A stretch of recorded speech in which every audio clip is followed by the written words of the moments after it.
Concept 5, train to perform. The last golden rule for effective practice is to train to perform. Most players train to train, and there is a big difference. Get this wrong and you will never have a tour career, and you will not understand why many players put in less effort than you but progress further.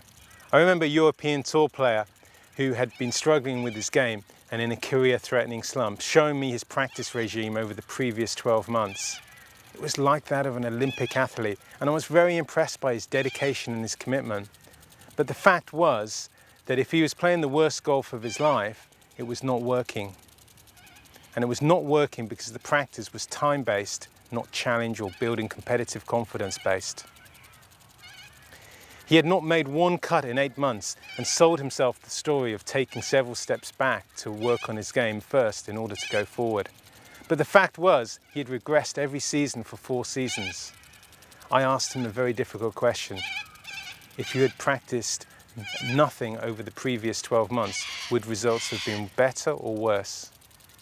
He took a moment to answer and then said, well, they couldn't have been worse. It was courageous of him to recognize this, and I knew that then we could start the process of change.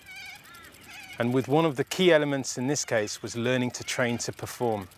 Because it's not about how much time you practice, but it's about how much competitive confidence you create. Many players are locked in what I call the headless chicken approach. They spend hours and hours hitting ball after ball, lots of time in the gym, and they are champions when it comes to dedication and the amount of time they put into their game. But time-based practice is for nothing. We have to train to perform. So how do we do that? The key is to practice as much of your time as possible in what I call the stretch zone. What is the stretch zone? It's where you're a little bit uncomfortable. Things are difficult and you're challenged. As Danny Willett says, to progress your game, you have to be comfortable being uncomfortable. So let's take an example. Imagine a player has a bucket of 100 balls practicing on the range with his driver. If he hits a poor shot, he can then just take another ball, correct it. Stress levels are very low and it's comfortable.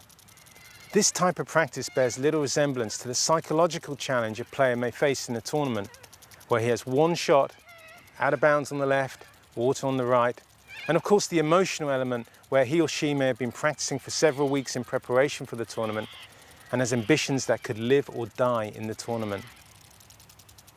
It's very evident to see comfortable practice brings very little. Earlier I mentioned about performance coach Dave Allred, who had assisted Luke Donald in 2009 to 2011 rise to #1 in the world, simply through effective practice. Dave calls the stretch zone the ugly zone.